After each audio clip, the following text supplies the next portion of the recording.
It's late October, so it's about time for that. This is session 7, which means we have 3 more starting next week in November, 3 sessions in November, and then it won't be long before it's Thanksgiving. I don't know how many of you have special plans for Thanksgiving, going somewhere or having people in, but I think it's one of the greatest times of the year. All right, John, are we on? You're rocking and rolling. Now's a good time if we're not. We have at least one first timer here tonight, and if you're here for the first time, we're glad that you're here, and hope that it's okay if you decide not to come. But if you come once and then don't come, that kind of hurts my feelings. My wife spends half her time kind of getting me through that. So, okay, we're going to look at 2 very different healings this evening. And in the email that I sent out, not everybody got it probably, but in the email I sent out, that there is a lot of material, especially at the end of chapter 5. That if you don't read it yourself, it will be difficult for you to follow what I'm doing. The 2 miracles are pretty easy, but the material after the second miracle through the end of the chapter is very difficult. I will be reading selected verses out of it. I'm hoping that if you haven't read that, after the lesson you will say, I really need to read that, because you do. There's some amazing things in the latter half of chapter 5. So last week we looked at Jesus' stopover in Samaria. John says he was tired.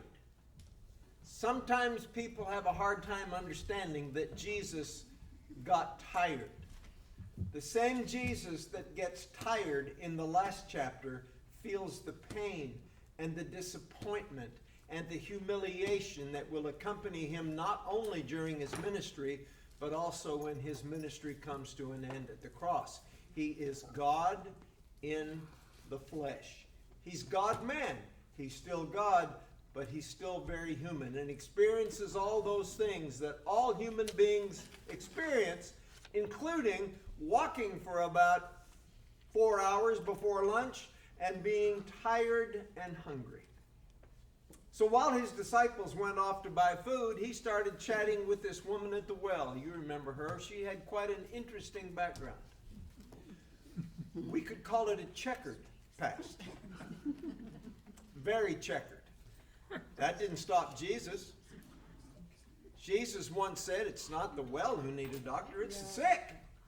I didn't come to call the righteous, but sinners to repentance. And this woman felt so called that she went back into town and told everybody about this guy out at the well, and they all came out.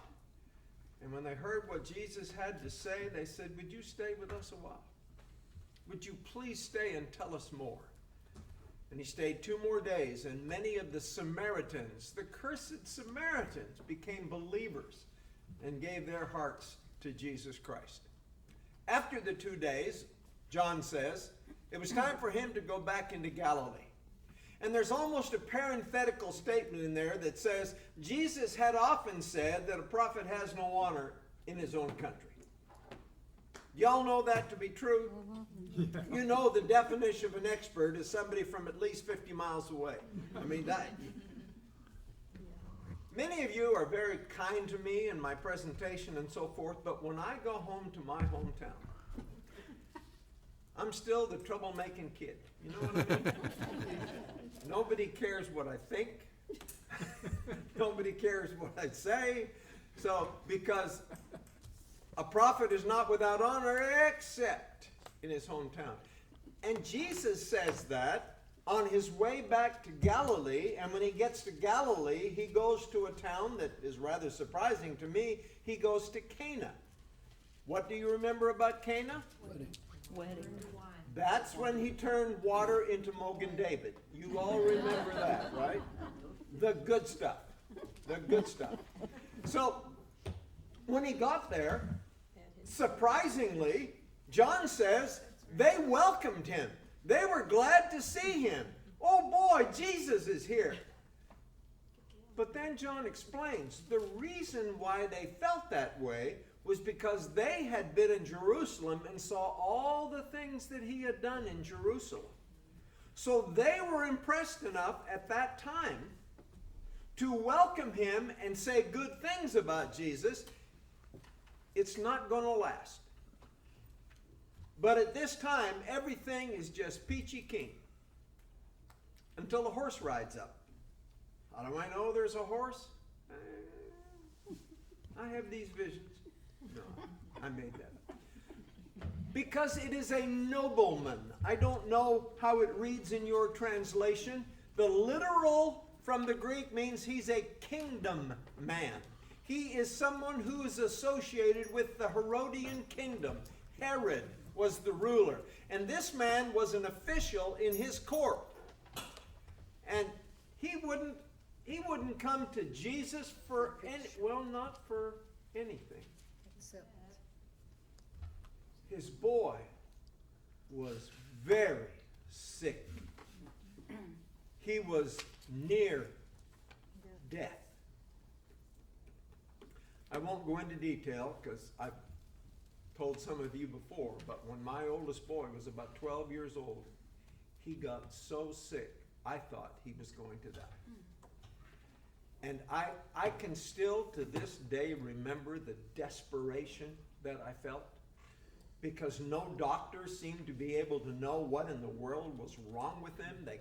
He was throwing up constantly. He was 12. He lost 17 pounds in 4 days.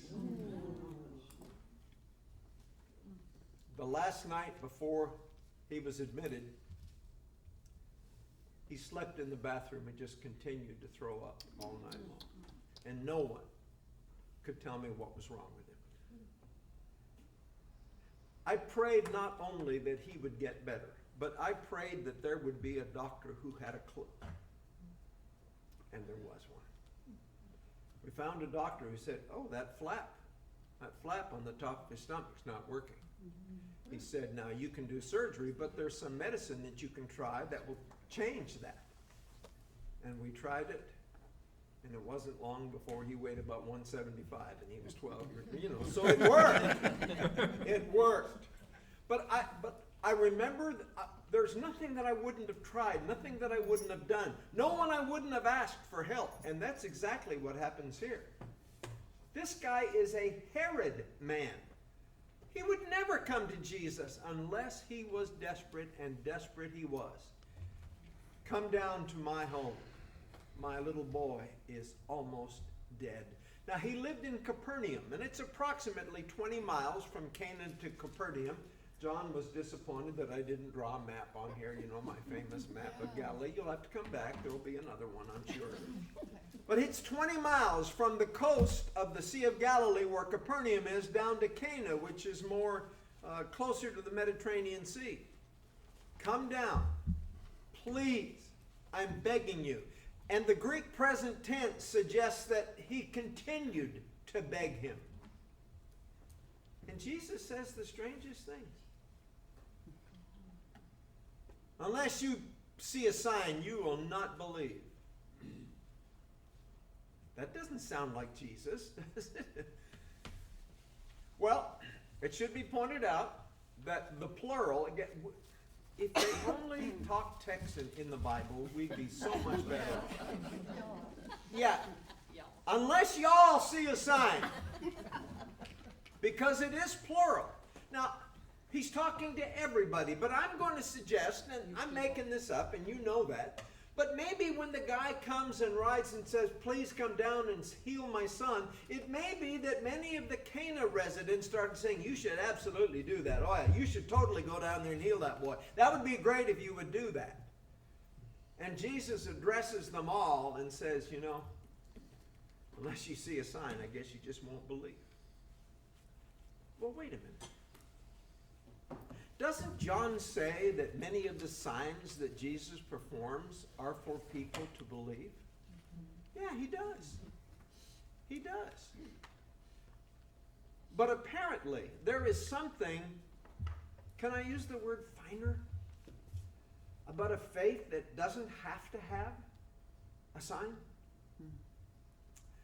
At the end of this book, in chapter 20, there's a fellow named Thomas who unfortunately got a nickname that nobody would like. But he said, I'm not going to believe unless I see.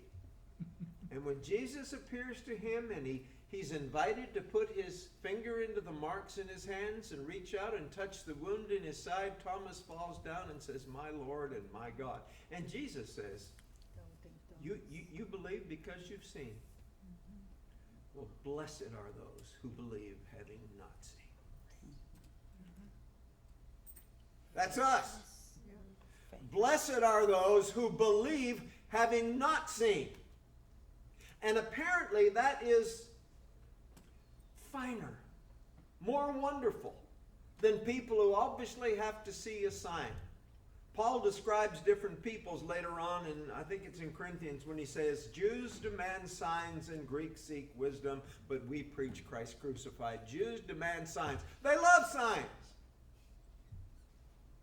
But the man continued to beg Jesus. He wasn't going to be put off by any kind of curt response. You've got to come down and help my boy. And Jesus says, your son will live. That's what the NIV says, and I guess that's the best you can do, but I don't like it. And here's the reason. It's not a future tense in Greek. It's not your son will live. It's your son lives. Present tense. Your son is alive. Or, if I might be so bold, your son is fine. Your son is fine. You don't have to worry about him. And apparently, without argumentation, the man turns around and heads back home. And he so deeply believes what Jesus said, if he's on horseback, it's 20 miles, which is a long day's journey. But if you're on horseback, you could get... The reason I know he didn't get back that same day, do you know why? Because in the story, it says that when he was on his way home, his servants met him. And they said, you're not going to believe it. Your boy. One moment he was sick as a dog. The next moment he was fine. When did that happen? The dad says. And when they told him, he knew that was exactly the time. Yesterday. That was the time yesterday that Jesus had said, your son's fine. So apparently he stopped in the Motel 6 before he went home, rested the night, and then continued his journey, confident that everything was fine. And when he heard that news about his boy, he had something to tell his whole household. A household back then for a nobleman would not only be his kids, but it would be the servants and everybody involved. They all became believers. And now, I would suggest to you that their faith was at a deeper level than it was when he first came to Jesus. I don't know if he had any doubts about whether Jesus could help. I know he was desperate, but when Jesus told him the boy's fine, he believed him, he went home, and we found out that the boy was fine. He went, yes. And he and his whole household believed. In Hebrews 12 and verse 2, it refers to Jesus. A title for Jesus is that he is the author and the perfecter of our faith. I hope that your faith is deeper now than it was 10 years ago. I hope it is. I hope that your life with Jesus is doing that it is perfecting your faith. It is maturing your faith. It is taking it to a deeper level. That's what the Lord wants to do. And that's what he did for this man, and his boy was suddenly well. See if I want to say any more about that.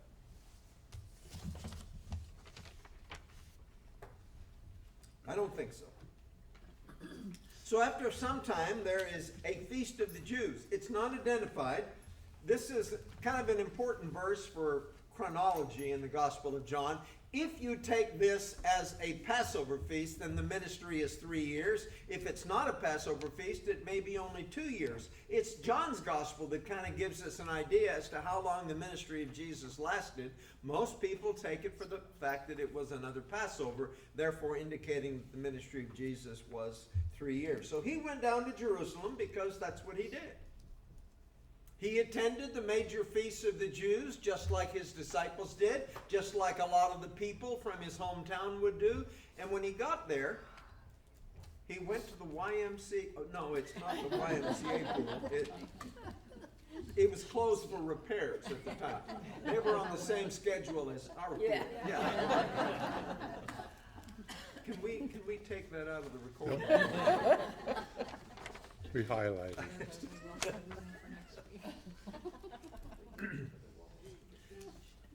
There was a time when there were some biblical scholars who tended to question certain things in the Bible who said, you know, there's no pool like that in Jerusalem until it was unearthed. And then they found the pool with the 5 porches is better than porticos.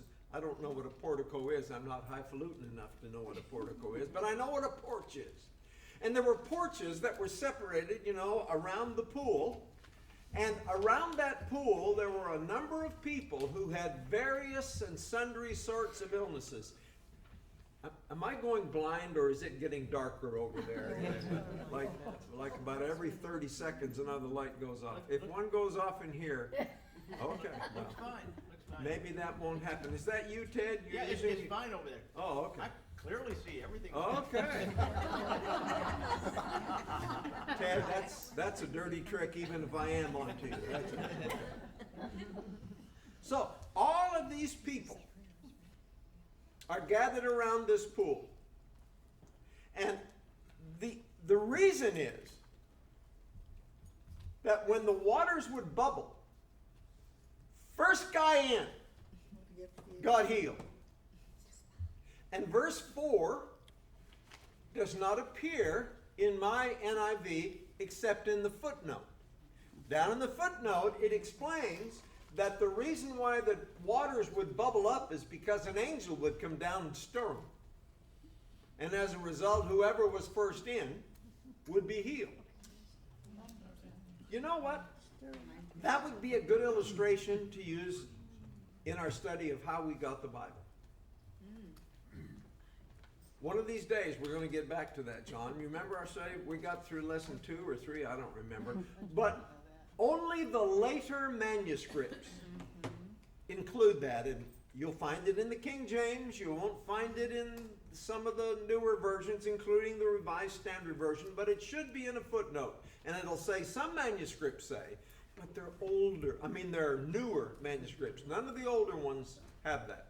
But it's a natural explanation. I'm sure it's what the people who were laying around the pool believed, that an angel would stir the waters. Some have suggested that there was a spring underneath there, and then when all of a sudden the water would bubble up from the spring, it would come to the top of the pool, and first guy in. What John doesn't tell us is whether or not the first guy in actually did get healed. I don't know. You would think that if he didn't, that after about 10 or 12 times people would go, you know, does this work? Why are we laying here? Maybe somebody else would answer, well, there's worse places to be. I mean, we're on a porch by a pool. So Jesus picks out one man. A man who had been unable to walk, maybe hardly crawl. He was in really bad shape. It doesn't say whether he was crippled from birth or whether he was in a car accident or I guess it would be a chariot accident or something. But something had rendered him unable to get around by himself. Now, you know, inquiring minds. Does he sleep all night by the pool? Do his friends and family bring him there every morning? Does he have a home? I don't know. But Jesus singles him out. Walks up to him and asks a very unusual question. Do you want to be well?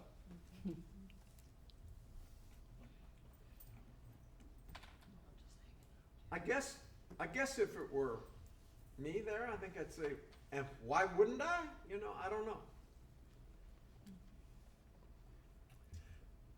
The Lord did not tell me why he asked him that question, so it's up to me to guess. Some people get comfortable in a lifestyle that is less than perfect. Are you with me on that? I have actually counseled people who have had issues with this, that, or the other, and their life was difficult as a result.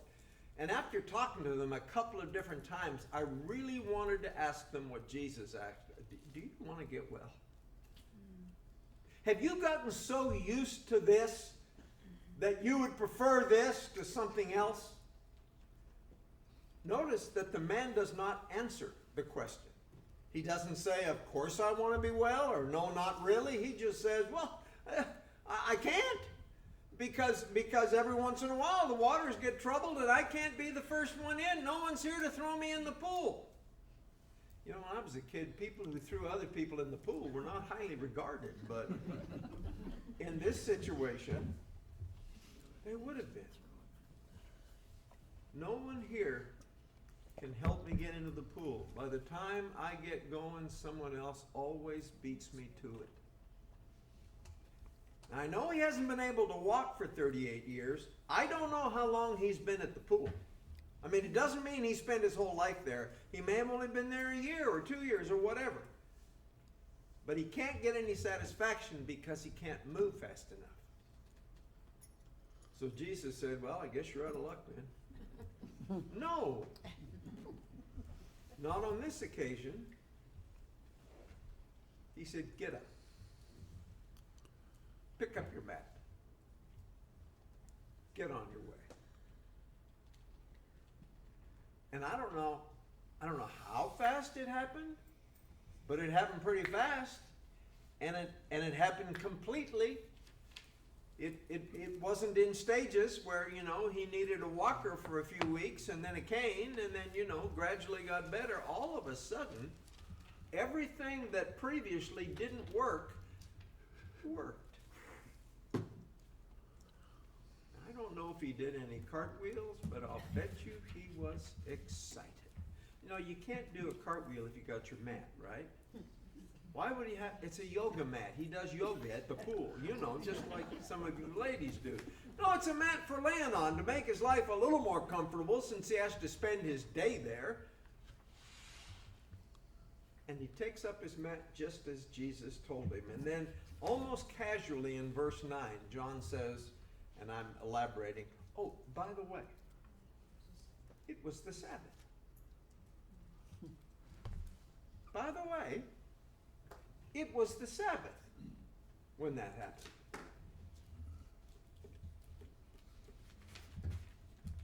Now that wouldn't mean a great deal to us, but it meant a great deal to the story. Because notice the phrase in John, the Jews, and I've talked to you about this in lesson 1. The phrase, the Jews, is always used in a negative sense. But we dare not forget that all of the apostles were Jews. Jesus was a Jew. So by using the phrase the Jews to represent a negative element in the country, it was referring to the Jewish leadership. Those who had just soaked themselves in these weird traditions and laws that made life miserable for, I don't know for them, but for a lot of people. So the Jews saw him and said, why are you carrying your mat on the Sabbath? I mean, there were all kinds of regulations about what you couldn't do on the Sabbath, and one of them was you could not bear a burden. And that mat apparently was a burden. And he said, well, I normally don't. He doesn't carry anything. But listen, the man who healed me told me to take up my mat. And now you would expect them to say, somebody healed you? Wow, what was wrong? And now you're fine? No. who is that guy? Who told you to break God's law? That's what they're saying. He said, I don't know. I don't even know his name. It was just some guy. He walked up and healed me, and here I am carrying my mat. But it wasn't my idea, okay? Well, shortly thereafter, Jesus found this mat carrying, I assume he put it down. And he found him in the temple.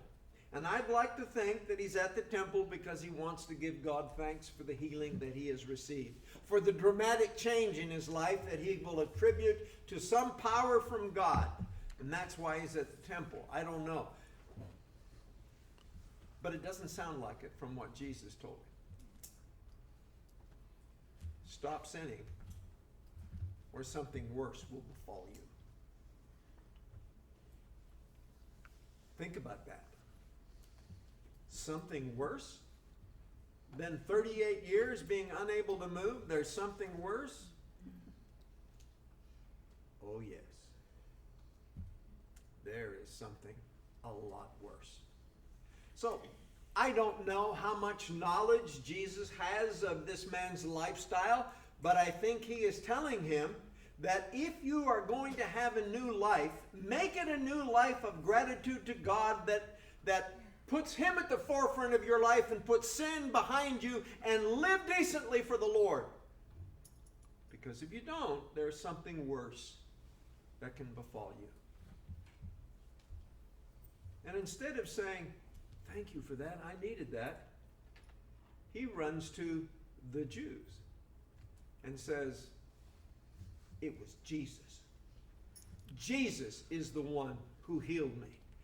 He just kind of reamed me out in the temple. That's not in the Greek, but you know. I don't know what to make of this man. I don't know why Jesus singled him out. But why would he throw Jesus under the bus? You know what I mean? He knows that the Jews want to get at the guy who did this, that is, ordering him to take up his mat. And so he goes and tells on him. What a tattletale.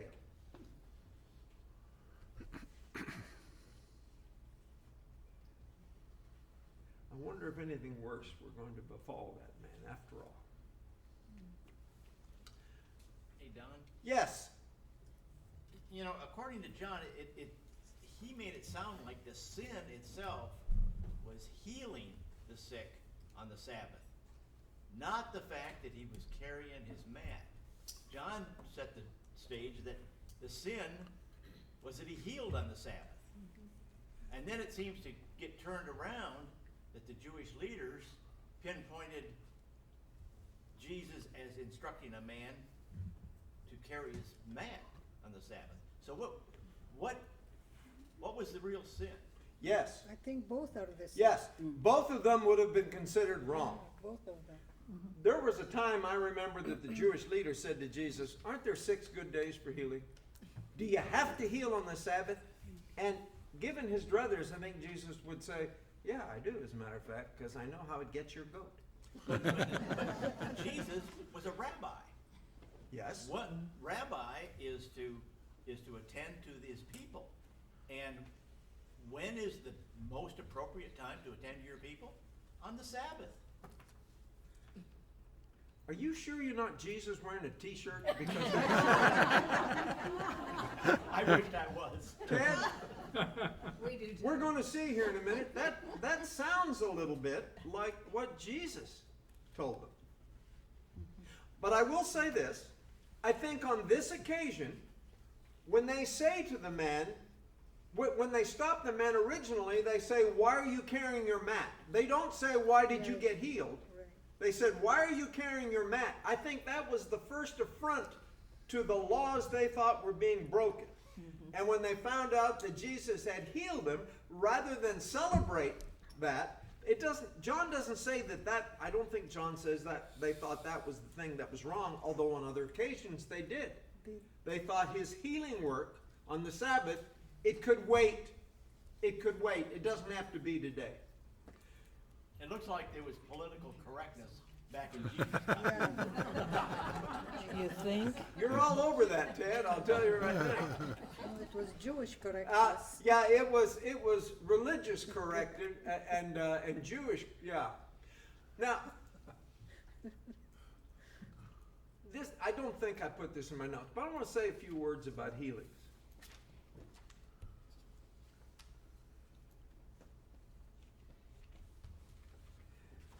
I was reading Chuck Swindoll's book on the Gospel of John, and he got me thinking about this. He said in his book, he said, I'm not a healer. I don't heal people. I pray for people to get well, but I don't know how that works directly for them to be healed. And he said, and Chuck's old. Listen. Yes, he's even older than me, W.A., so there. At the time he wrote the book, I don't know how old he was, but he said, in my life, I have prayed diligently. I've had friends pray diligently for people who are sick. He said, and I have seen miracles performed in the kind of ways people recovered from things they shouldn't have recovered from. He said, but I can tell you in all honesty, it's not more than a handful in all of my ministry.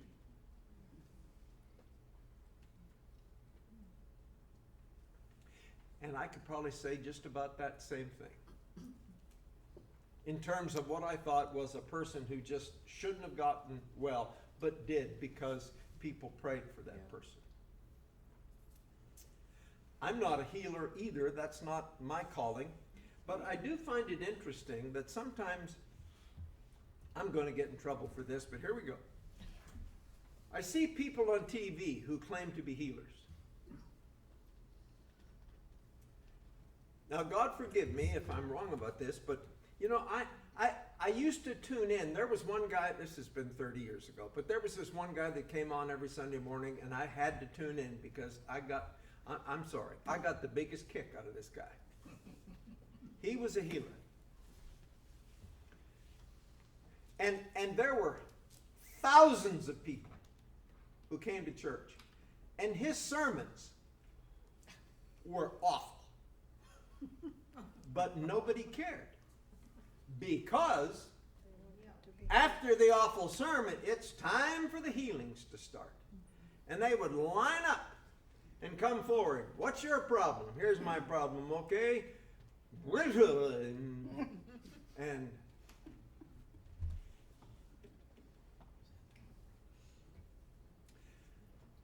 pardon me if you've heard me tell this story, but this is a true story, so I get to tell the true ones again. There was this lady, she had to be 85 years old. Not that that's old. Not that that's old. No intent of that being old. But she came, and what's your problem? She'd lost her sense of smell. COVID. Yeah, this was pre-COVID. But one of his buddies put something on a rag, I don't have any idea what it was, and stuck it up by her nose. And she went, woo, you know. I'm healed, you know. And I don't know what was on the rag, but I believe she smelled it. And he was going to get her off the stage next. But she didn't move very easily. And she said, I'm also having trouble with my eyes.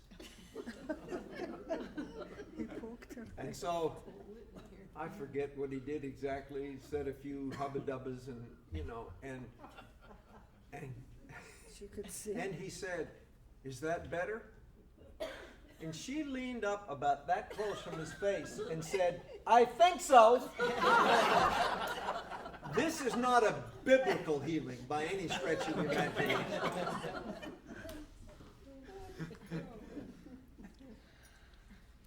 Now, I believe in God's power to heal. I just don't know that these people sometimes who claim to be healers are not out for the money that you can make being a healer. If I'm wrong about that, God forgive me, but But anyway, I just wanted to say, one of the hardest questions I ever got asked on a semi-regular basis when I was in full-time ministry was, why didn't God answer my prayer and heal whatever, whoever? This boy, this girl, this man, this woman, my mom, my dad, my son, my daughter, my sister, whoever it was. You could tell the emotion with which they asked, why didn't God heal them? And usually my answer is essentially, I don't have any idea. But it occurs to me that in this story, just in this story, how many people were laying on those porches? 20, 50, 100? I don't know. How many did Jesus heal? One. Why? I don't know. Why didn't he just do the whole group? I don't know. And I heard people say a lot of times, that's a question I want to ask him when I get up there. Listen, when you get up there, you won't care. You'll just be so happy to be there with all these theological issues you think you have to know the answers to. No. But anyway, I'm just saying that there are things about people being healed or not being healed that kind of are out of my pay structure. You know what I'm saying? I don't know. I just know that of all the people laying on the porches, Jesus chose one and healed him, and he doesn't seem to have been a particularly marvelous fellow. If you're gonna rat out Jesus, I You don't know. know if that's what he how meant. nice can you be? Pardon me? I don't know if that's what he meant to do. To rat him out? Yeah, he was happy that this happened, and he finally knew who he was. Uh-huh. So he's So telling. he celebrated by going and telling the Jews. Yeah. Yeah, because they wanted to celebrate with him. No. No, exactly. But that wasn't his intent. I don't know if it was. It's not in the book, so you could be just right about that, Ada. I don't know. Okay. You could be. I don't know. I'm with Ada. I just didn't take it that way. All right, let's take a vote. No, we're not doing it. Okay. Where am I in my notes? Here I am.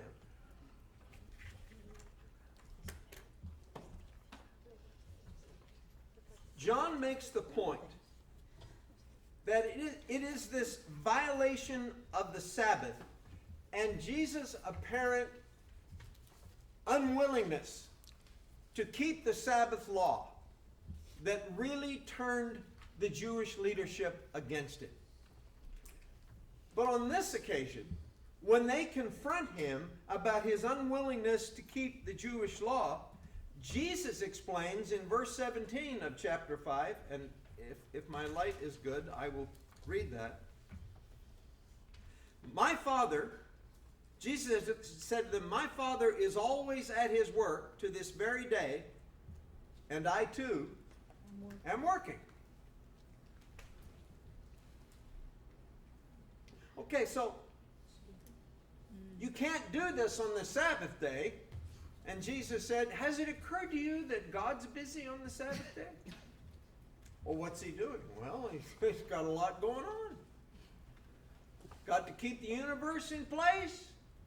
Got to look after his people, the needs of his people. God doesn't just say, you know what, I'll leave them until Sunday.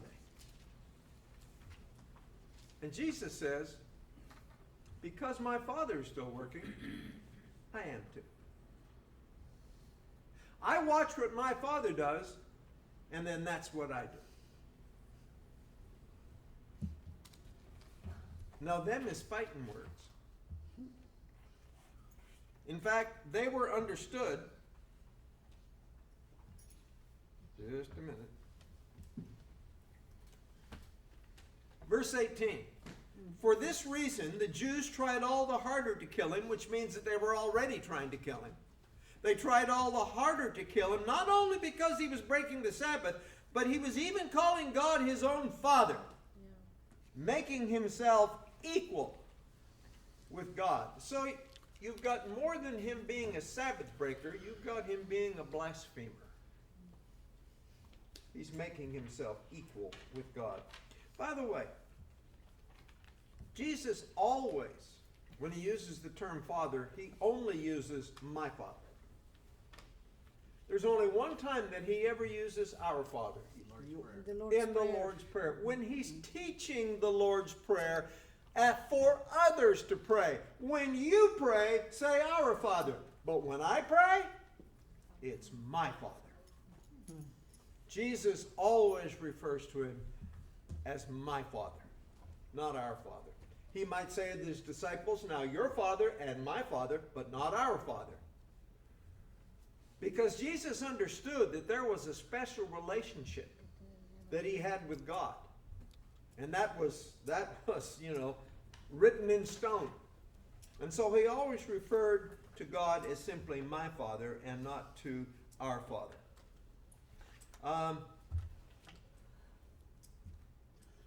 And some of the work that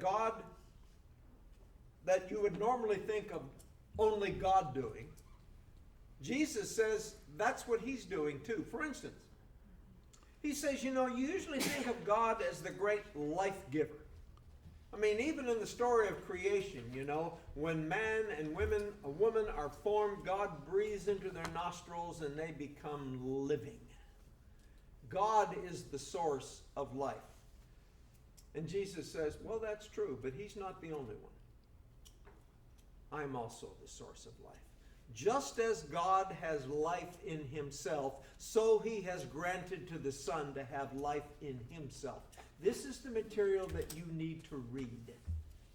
Beginning at verse 16 through the end of the chapter, you need to take your time and read it slowly and absorb it. There is so much good stuff in there for you to know.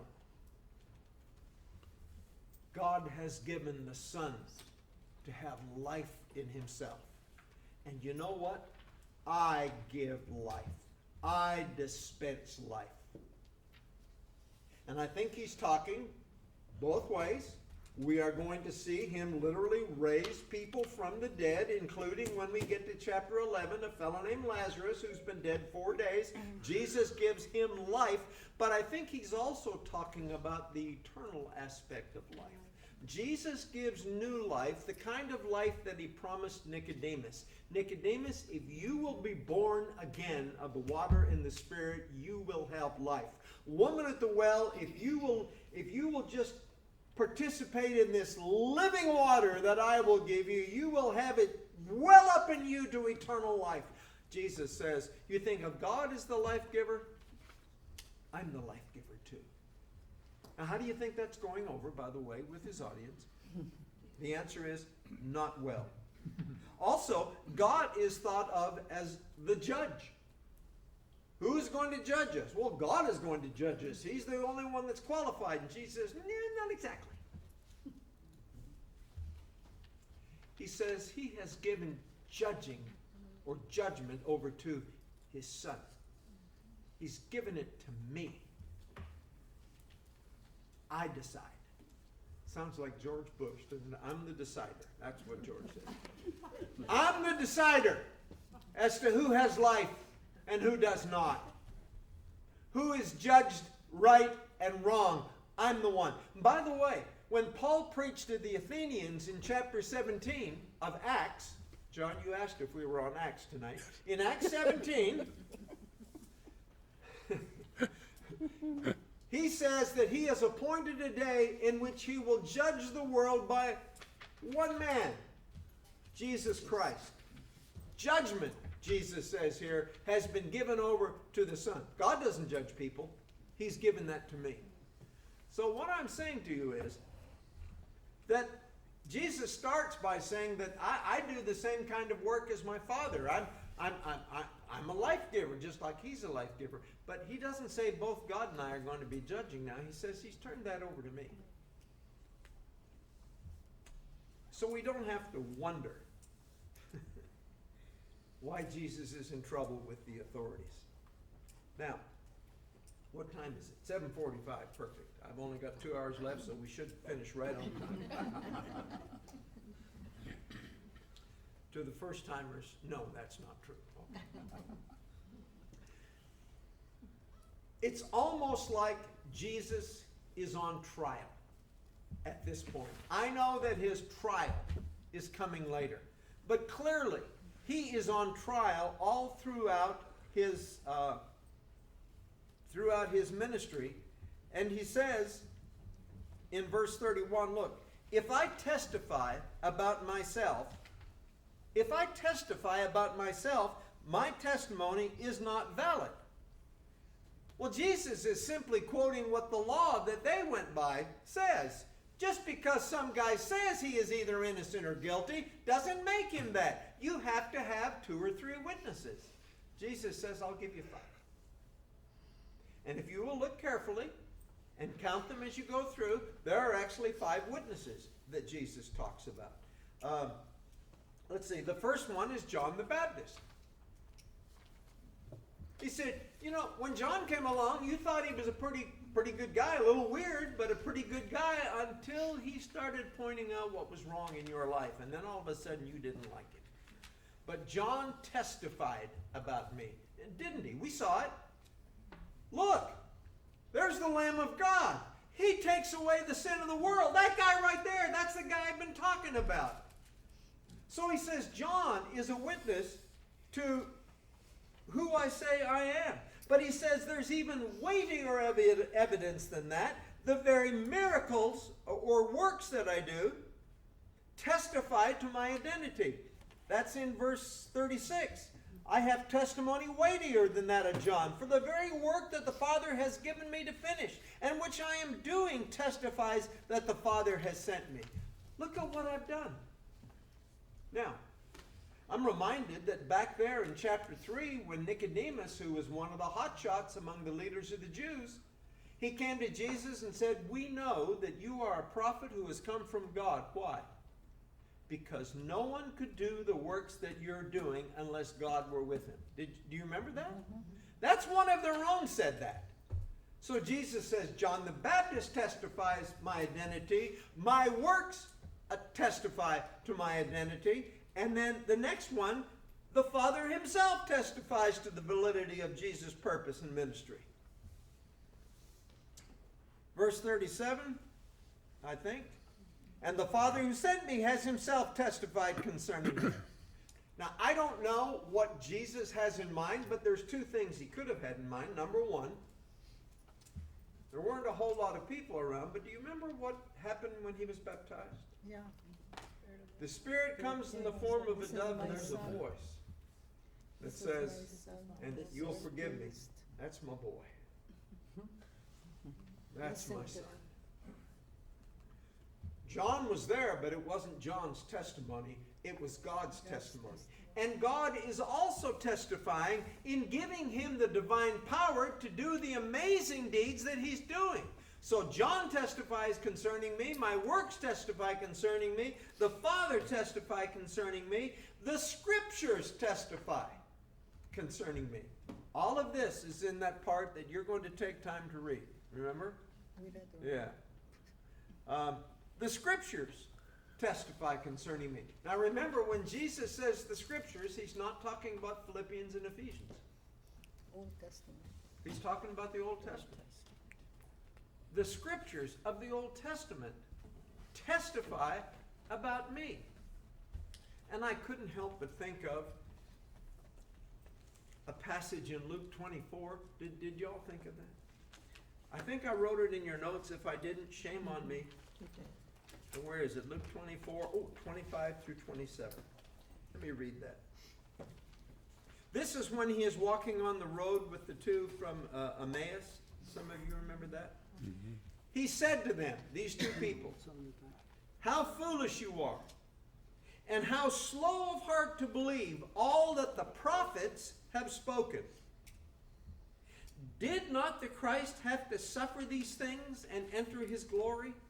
And beginning with Moses and all the prophets, he explained to them what was said in all of the Scriptures concerning himself.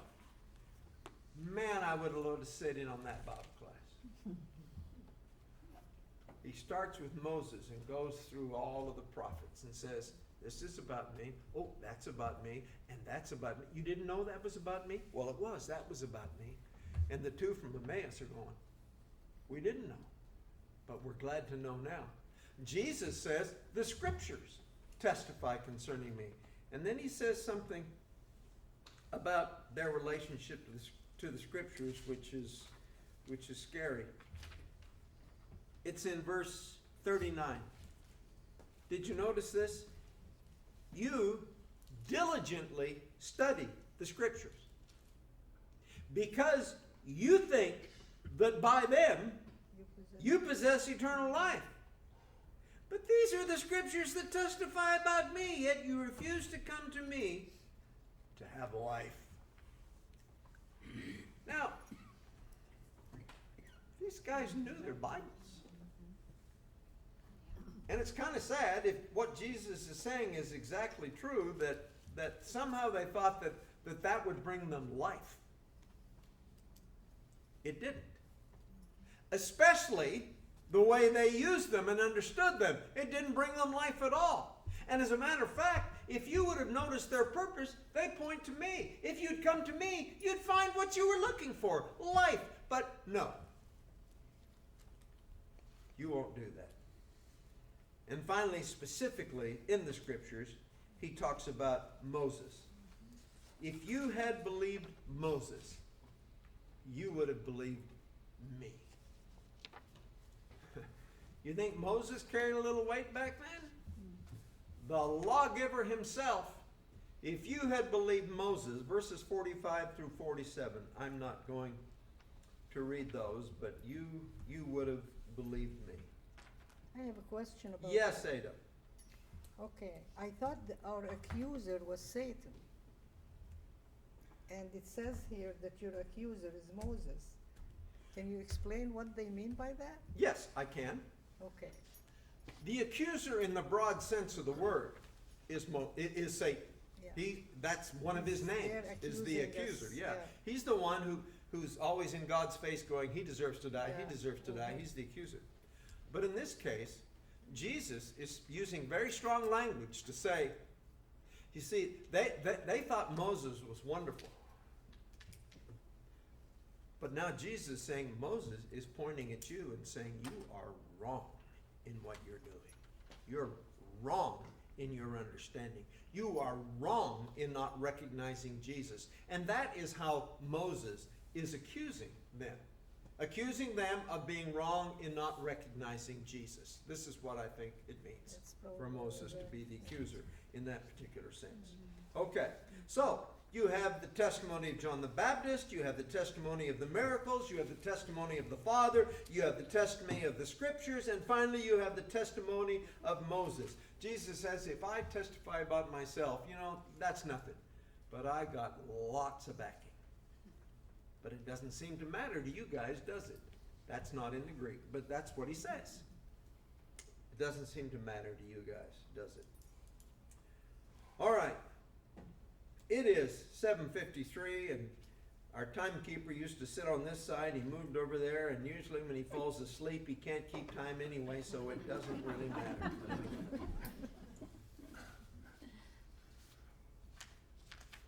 I wanted to kind of make two overall applications from all of this that I think would be good for us. One of them is, and it's in your notes, we must come to grips with the danger of legalism. It is hard to define legalism. It would be for me because it's a multifaceted issue and problem. But for me, legalism, you remember Jesus talked about straining out a gnat and swallowing a camel? That's what legalism does. Legalism sees the minutia of the little things that are not what they ought to be and misses the big picture. I'll give you an example. Besides the one that we see, in here where here's a guy carrying his mat and he's doing a little jig, and maybe they've seen him there on the porch, or I don't know, it's not like he got sick last week. 38 years. And now he's walking around feeling good about himself and about life, and do they say, brother, we're so happy for you, what a wonderful day. You're you're healed. You know, rejoice. Who told you you could carry your mat? Inappropriate. It's not that the Sabbath and the laws of the Sabbath are not important, but what is more important in this particular case is here's a man whose life has been changed 180 degrees, and he has something going on that he never even could have imagined, even if he could have gotten in the pool first. But they don't see that. They don't share his joy. So back when I was in ministry, I had a preacher friend who I ran into one of these lectureships. You know what lectureships are? That's where preachers get together and complain. You know? And he told me a story that it was a little hard to believe, but no, it wasn't. It was just sad. He said what happened was that in his congregation there were about 4 families who decided to get together on their own and study the Bible. And they invited, there was 2 other families from the neighborhood that joined them. And those 2 other couples were becoming, you know, involved and influenced, and it was just a joy, and they began to pray for each other and check in with each other and trying to help each other to grow. And the preacher decided he would tell one of the elders about that. And the elder said, "Who authorized that?"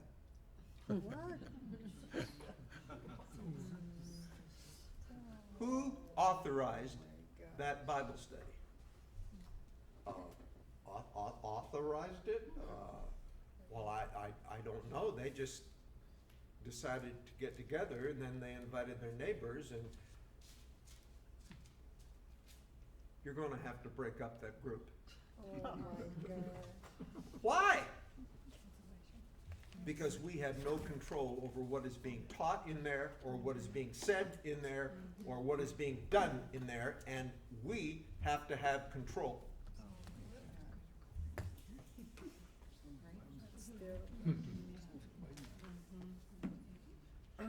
And I say, you know, that was hard to believe, but it wasn't, because I've seen stuff like that, where being an authority was more important than watching people grow in their Christian pilgrimage. And I don't know about you, and I hope this doesn't remind you of me, but it might. There are people who know their Bibles really well and can quote stuff and got stuff memorized, and they are yucky people. That's the technical word there. I like it. There is no grace in their manner. There is no tenderness in their talk. And I'm not surprised that Jesus says, you search the scriptures because you think you'll find life in them. You don't. You don't. Life comes from patterning your life after Jesus and being like Jesus. And you can be able to quote all kinds of Bible and still be a person that nobody wants to be around. Why are they looking at me, John?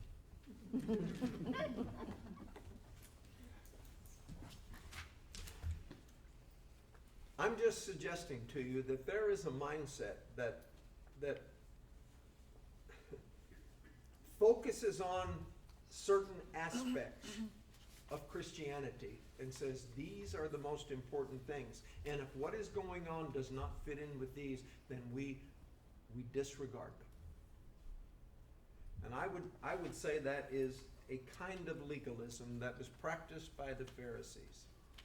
Jesus was right when he said, you strain out a gnat and swallow a camel. In other words, you know, you wouldn't move this from here to here on the Sabbath day if you thought it was a violation, but you don't care who does what. I mean, it's like the lady that later on here in John is going to be brought to Jesus because she's been caught in the act of adultery. Was adultery wrong? Well, of course it was wrong. But so was their attitude toward that woman.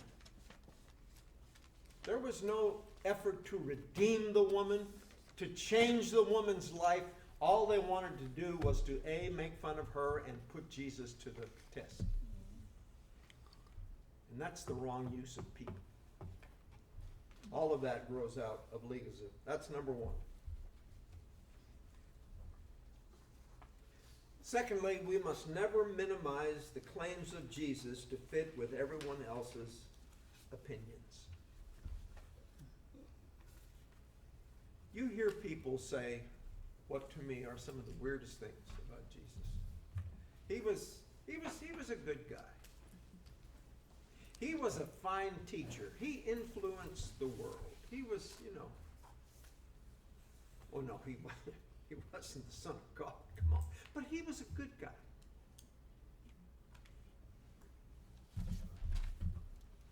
I couldn't find it in C.S. Lewis, but it's one of my favorite quotes.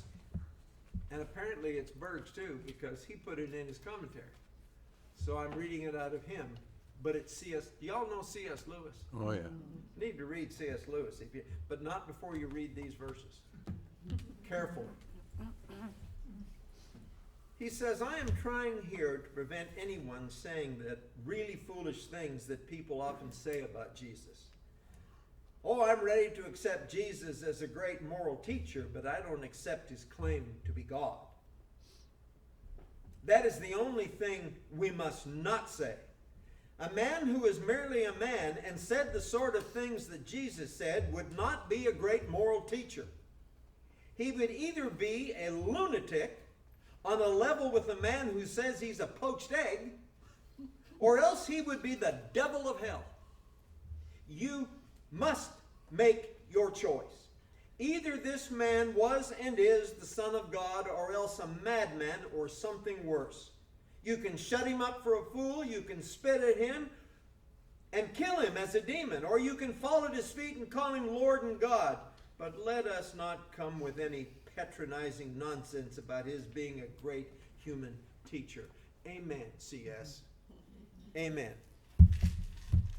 I have heard people say, Jesus never really claimed to be God. Have you read John? Even the Pharisees recognized that. He claimed to be the Son of God, which made him an equal with God.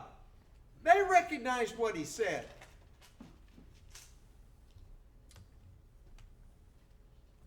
And there is a temptation for us to kind of downplay, Yeah, we like Jesus. Look. Jesus says that he has the power to give life. And he will be the judge of all people. And I would just say that we must believe and live for Jesus as if eternity hangs in the balance, because it does.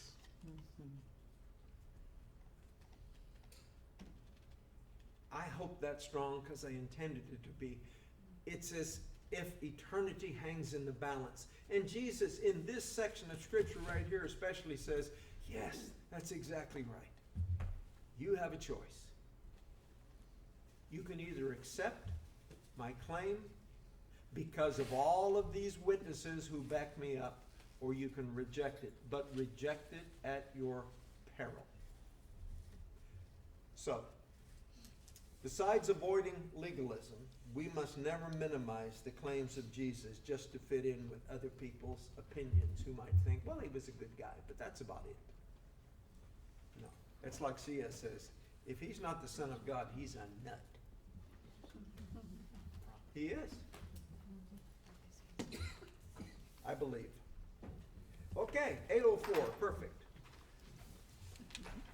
Yes, yeah, you can cut that off, John, because